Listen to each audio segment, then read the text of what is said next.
Good morning, everyone, and welcome to your new day. I'm Don Lemon, along with Poppy Harlow. We're going to begin with this breaking news. Russia state media now reporting that President Vladimir Putin says he will not expel dozens of American diplomats after his foreign minister earlier this morning recommended doing so in response to tough sanctions by the U.S. for allegedly meddling in the election. Is Putin sending mixed messages, and is he waiting for President-elect Donald Trump to deal with this diplomatic showdown? Trump takes office, of course, in exactly 3 weeks from today. We have every angle of this story covered for you with the global resources of CNN. Let's begin in Moscow with senior international correspondent Matthew Chance. This is a complete reversal from what, the foreign minister said and recommended just a few hours ago. Why? Yeah, the Kremlin said that they were going to hit back against the United States, but they didn't. In fact, it was the complete opposite. We saw that recommendation from the Russian foreign minister a few hours ago saying that we should reciprocate, the Russians should reciprocate. There should be, 35 diplomats expelled from the U.S. diplomatic missions in Moscow and St. Petersburg as well. But that decision always rested, and the Kremlin made this clear, that decision always rested with Vladimir Putin, the Russian president, and he's just gone out on state media and said he's made a decision not to expel those U.S. diplomats. And he said that the restoration of ties between the United States and Russia will be dependent on Donald Trump's policies. So Vladimir Putin, mindful of the fact that in less than 3 weeks from now, Donald Trump will be the new president of the United States, and it's him that he believes he can do a deal with. It's him who believes that the relationship between Russia and the United States, which has been so badly strained over the past several years over various issues from Syria to Ukraine to NATO expansion, that relationship can be rebuilt. And as a step towards that, I suppose as a gesture towards Donald Trump, Vladimir Putin is saying he's not going to act on his foreign minister's advice. He's not going to respond in a tit-for-tat fashion towards the U.S. expulsion of Russian diplomats. He's just going to sit tight and see what Donald Trump does and hopefully build a relationship with that new administration.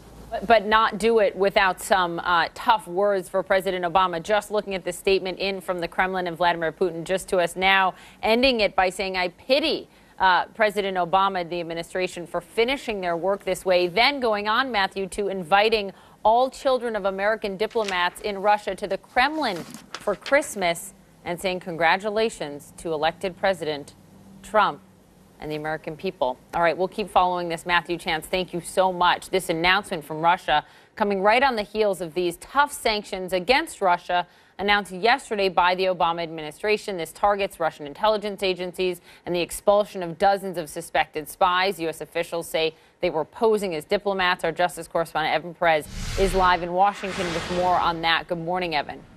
Good morning, Poppy. With only 3 weeks left in President Obama's administration, he is firing back at Russia for their alleged meddling in the U.S. election.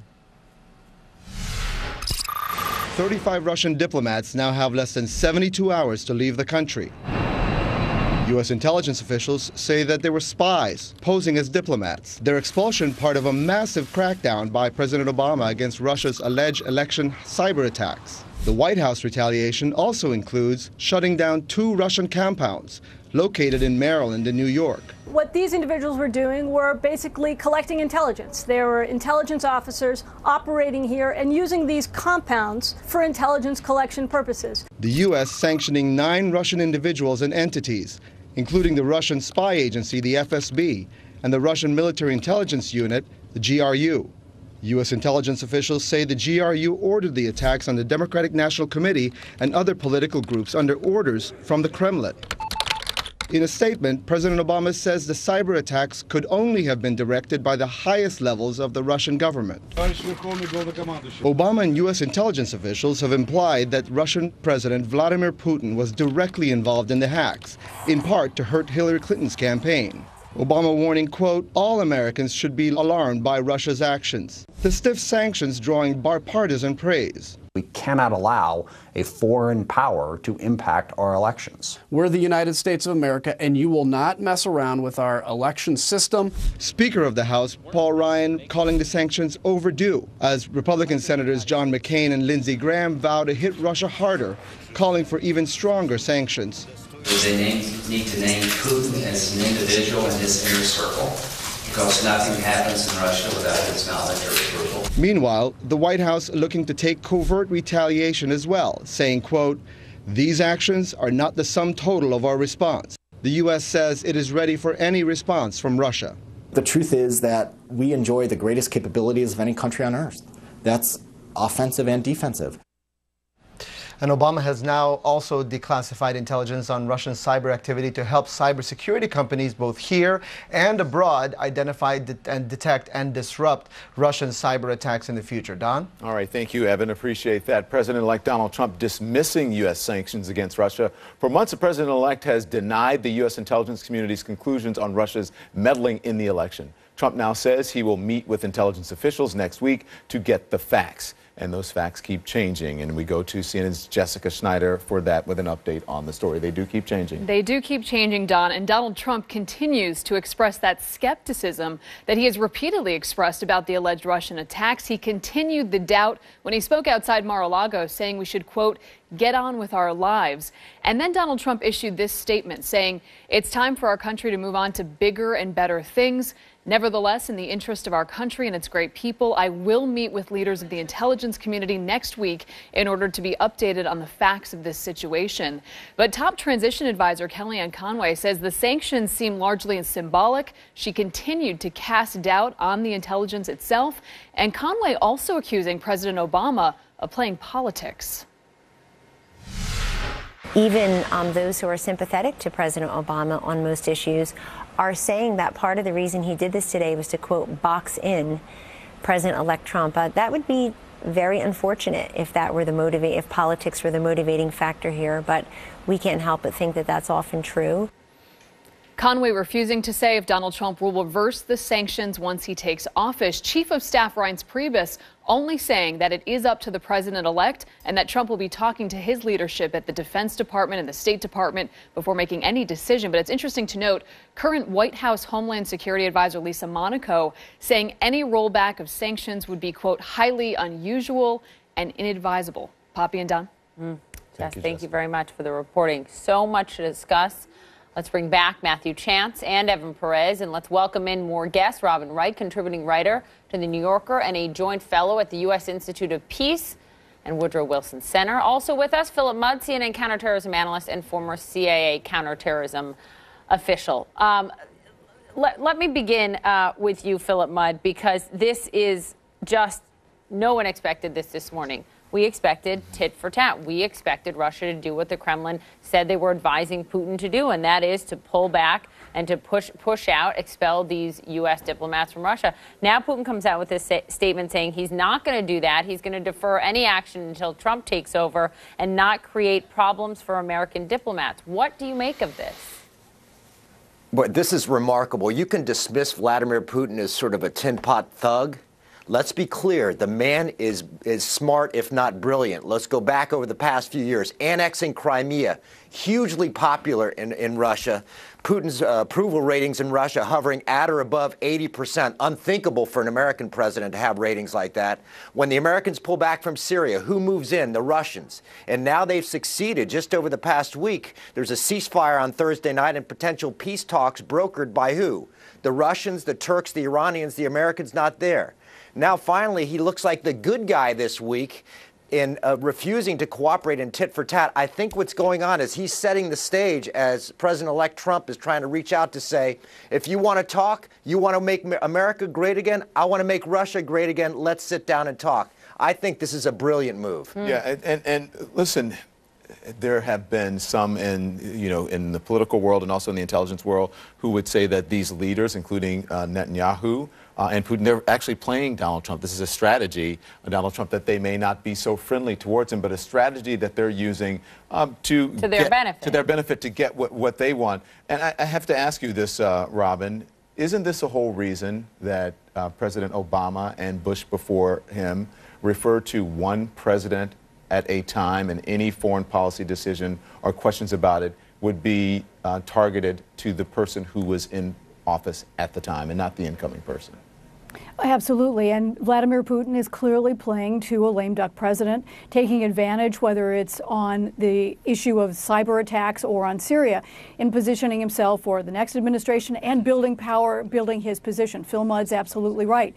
But this is also a very important juncture at which the Russians may not be taking action publicly on diplomats, expulsions, but you can bet they are doing a lot behind the scenes, just as the Americans are when it comes to cyber war.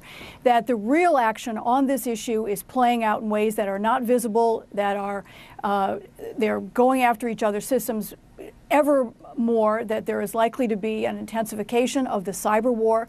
People have talked about the revival of the Cold War. No, we've moved beyond that kind of Cold War, the tit-for-tat expulsions and that kind of thing. We're into something that's much more profound, much deeper, and will define warfare in the 21st century. Can I follow up with you, Robin? I mean, if you read this statement, I mean, this statement is stunning when you read the entire statement. I mean, it is. He's inviting children of American diplomats to the Kremlin for Christmas. Let's just get Vladimir Putin is inviting the kids of American diplomats to the Kremlin for Christmas to say thank you for the sanctions. Yeah. Matthew Chance, Robin. I mean, Robin, you first. What? Well, that's absolutely a game. It's clearly a message directed at one person, and that's the president-elect of the United States. This is a way of saying we do want to engage and, you know, trying to put off the kind of tension, the cycle that might have been created and soured a relationship before it even started 3 weeks from now. So it's a very smart move, and it's a wait-and-see game. I think Putin has been very clever, and this will make it easier for Donald Trump to continue on his course. The question, of course, is what's going to happen among Republicans, because there is a deep sentiment on the Hill that the Russians must be punished further. And the debate in Washington will not be Democrats versus Republicans. It will play out largely among Republicans and what they want to do, and their very different visions about Russia. Matthew, you're in Moscow. This is straight out of Vladimir Putin's playbook. This is how he plays the media and the people in Russia as well.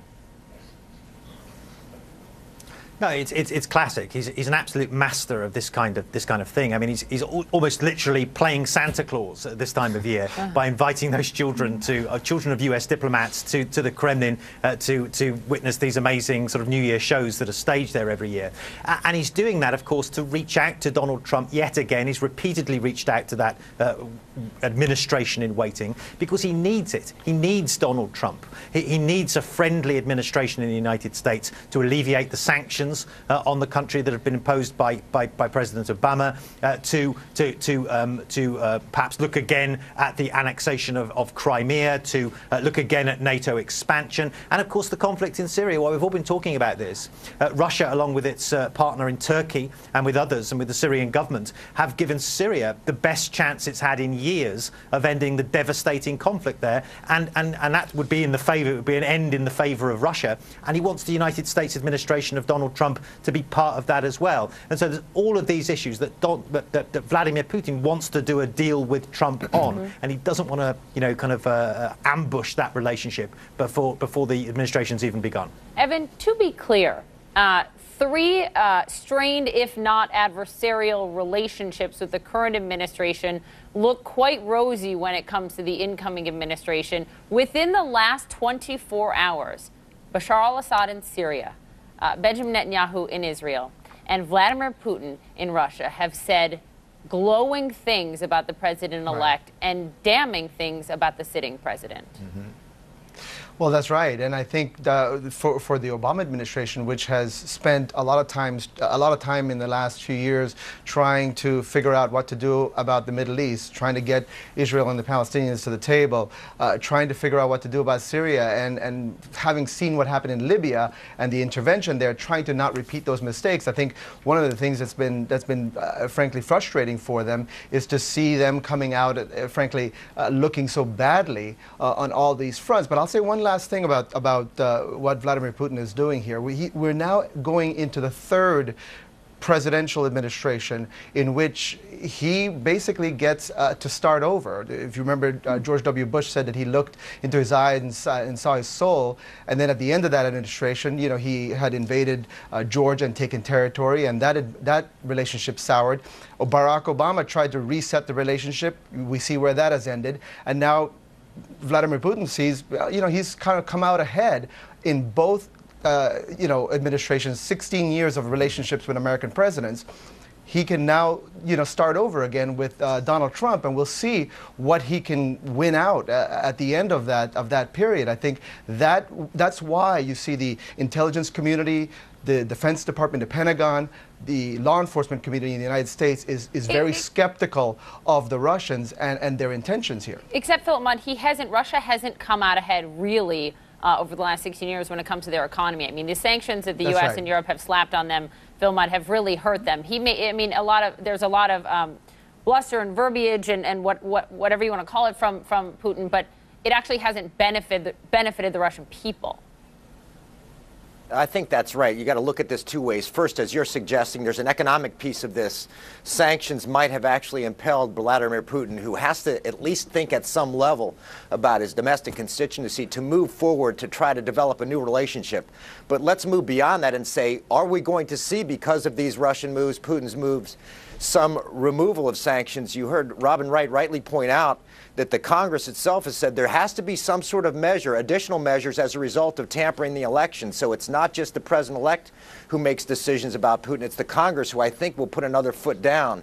And then when the president-elect gets into the Oval Office, he's going to have some realities. I expect the Russians to keep stealing American secrets via computers. The second is he's going to deal with Russia in Iran, Russia in Syria, and he's going to have European allies come in and say, what are you going to do when the Russians continue to disrupt our elections? So reality is going to be difficult. I think the president-elect is going to realize that the man he decided to develop a relationship with actually snores all night. This is a difficult relationship. It's not a Cinderella moment. So right now it's easy, but it's going to get more difficult when things move on. Well, I'm glad you said that. I'm glad you said that because I want to bring in Robin here. Robin, if we can, because and it's sometimes hard to take the politics out of this. And people, view things through an ideology and a political lens all the time. But on the surface, if you just look at it and you read the statement, this is all smoke and mirrors. The question is whether it's a Democratic administration or a Republican administration, whoever would be coming into the White House next, if you read this sort of thing and this was happening, should they fall for this? Shouldn't they know that this is posturing on the part of these dictators? Of course. And the big question is going to be when Congress moves to impose more sanctions or take action and legislates on this, will President Trump veto it? And this is where the rubber hits the road for a new administration, when you see that tension play out over Russia. And that's why Vladimir Putin is taking these incredible steps. His invitation is what looks like he's not responding, even though we know he will be taking actions against us behind the scenes. So this is going to be a tough moment, and it'll also be interesting to see what President-elect Trump says after his briefings next week from the intelligence community about just how deep these penetrations, the intelligence penetrations, the cyber attacks have gone. He can't but help but worry about what happens to future American elections. All right, guys, thank you very much. Fascinating conversation, fascinating developments in just the past hour. Thank you all very much. Have a wonderful New Year. Yeah, several world leaders embroiled in a diplomatic showdown or diplomatic showdowns with the outgoing Obama administration. They say they are waiting for President-elect Donald Trump to make their next move. How will Trump handle these leaders? We're going to ask a member of his transition team next.